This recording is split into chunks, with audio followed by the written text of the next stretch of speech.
नमस्ते सम्पूर्ण नेपाली दाजुभाइ तथा दिदीबहिनीहरुमा हार्दिक नमस्कार गर्दछु। पुनः अस्ति चैत्र 15 गतेको जुन जनविद्रोह घोषणा कार्यक्रम थियो, हामी जनविद्रोह घोषणा कार्यक्रम शान्ति तरिकाले गर्न जाँदै गर्दाखेरि त्यहाँ मलाई मार्ने ठूलो योजना रहेछ र राज्यले गरेको आतंक, बर्बर आतंक, जो लघुवित्त पीडित थिए, सहकारी पीडित थिए, बैंक पीडित थिए र विदेश जाने परिवारका पीडितहरू थिए, सबैको हालत कस्तो थियो नेपालमा राज संस्था गएर हिन्दू राज्य गएपछि नेपालीहरूको हालत के भयो, त्यही आवाजलाई हामीले उठाएर बुलन्द गर्दै हामीले अघि बढाइसकेपछि अब हामीले लडाई जित्छौं, नेपाली नागरिकले लडाई जित्छ, जनविद्रोह सफल हुन्छ भनेर चैत 15 गते बिहानैदेखि विभिन्न वेशभूषामा युवा संघका केही व्यक्तिहरू र पुलिस प्रशासनका केही व्यक्तिहरू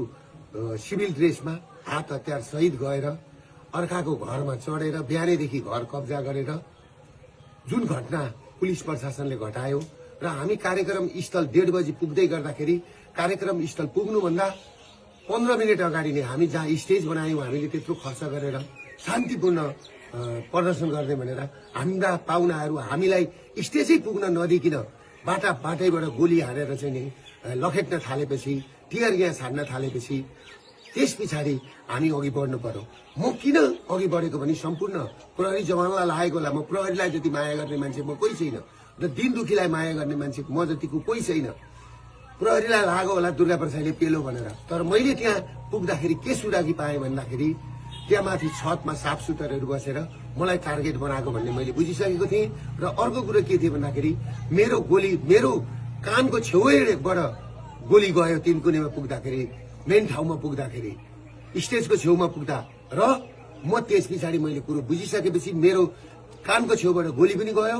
फेरि अर्को कुरा के भन्दाखेरि तपाईहरुको मेरै गाडीमा आएर टियर ग्यास खसिसकेपछि त्यस पछाडि म उत्रेर मेरो ड्राइभरलाई निकालेर म आफै गाडी चलाएर यिनीहरूले मलाई मार्दै रहेछन् र यिनीहरूले मलाई कि त थुन्नु पर्यो, गुन्जालो जो पेरुको गुन्जालो बनाउने, या त बनाएर मलाई कि त थुन्नु पर्यो कि त मार्ने षड्यन्त्र गरेको मैले बुझिसकेपछि। Is Dove really different from soap? Dove contains 1/4 moisturizing cream richly blended with mild cleansers, making it softer and more radiant.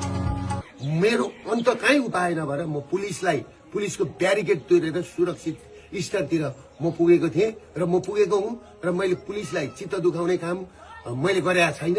आम सर्वसाधारणलाई म के भन्छु भने तपाईहरुले देख्नु भएको छ राज्य आतंक कसरी अघि बढिरहेछ।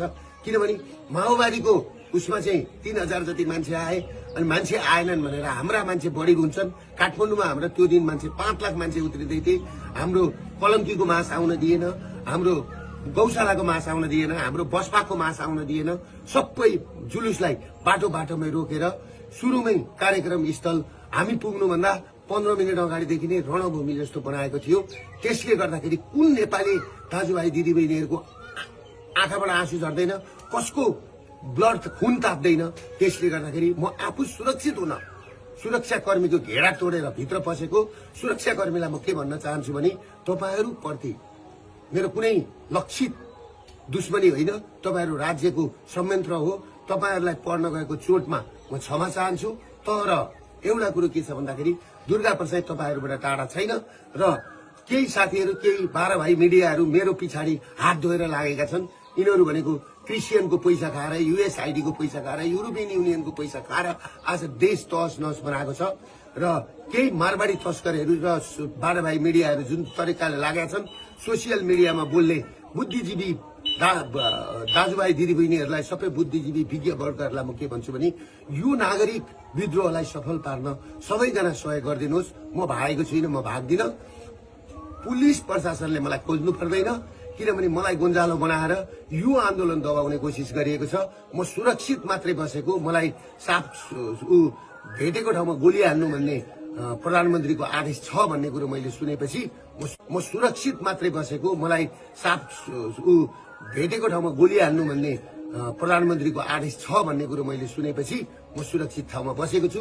म भागेको छुइनँ। म नेपाल र नेपाली छोडेर म भाग्दिन। म भाग्नलाई जन्मेको होइन, म झुक्नलाई जन्मेको होइन, बरु म मर्छु तर तपाईहरुको अगाडि मर्छु। त्यसले गर्दाखेरि तपाईहरु के बुझिदिनुस् भने सम्पूर्ण नेपाली नागरिकलाई त्यो घटना त्यो घटना कसरी भएको छ, पत्रकारलाई आगो कसरी लगाइएको छ, त्यो घर माथि कसरी बिहानैदेखि गएर चाहिँ नि पुलिस र सुरक्षाकर्मीहरू चढेका छन्।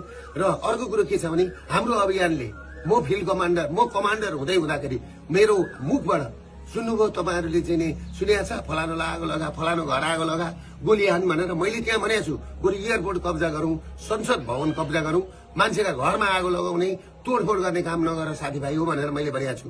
तर जुन घटना भएको छ त्यो घटनाप्रति म दुःख व्यक्त गर्दछु। र जुन मान्छेहरू, जुन 5 जना मरेको खबर आएको छ, अहिले 2 जना मात्रै देखाएको छ, एकजना पत्रकार भाइप्रति हार्दिक श्रद्धाञ्जली व्यक्त गर्न चाहन्छु। र अर्को हाम्रो महर्जन भाइप्रति हार्दिक श्रद्धाञ्जली व्यक्त गर्न चाहन्छु। र अरू 5 जनाको पनि तुरुन्त यिनीहरूले चाहिँ सार्वजनिक गरून्। त्यो भन्दै म सम्पूर्ण नेपाली दाजुभाइबाट म टाढा छुइनँ, म काठमाडौँमै छु। तपाईँहरू पिर नगर्नुहोस्, म काठमाडौँमै कुनै एउटा मन्दिरमा बसेको छु, म सुरक्षित छु। ग्लोबल आइबी बैंक, सबैका लागि बैंक। बाजुपन सम्बन्धी कुनै पनि समस्या समाधानका लागि सम्झनुहोस् हार्दिक IVF and fertility centre, Sinamangal, Kathmandu.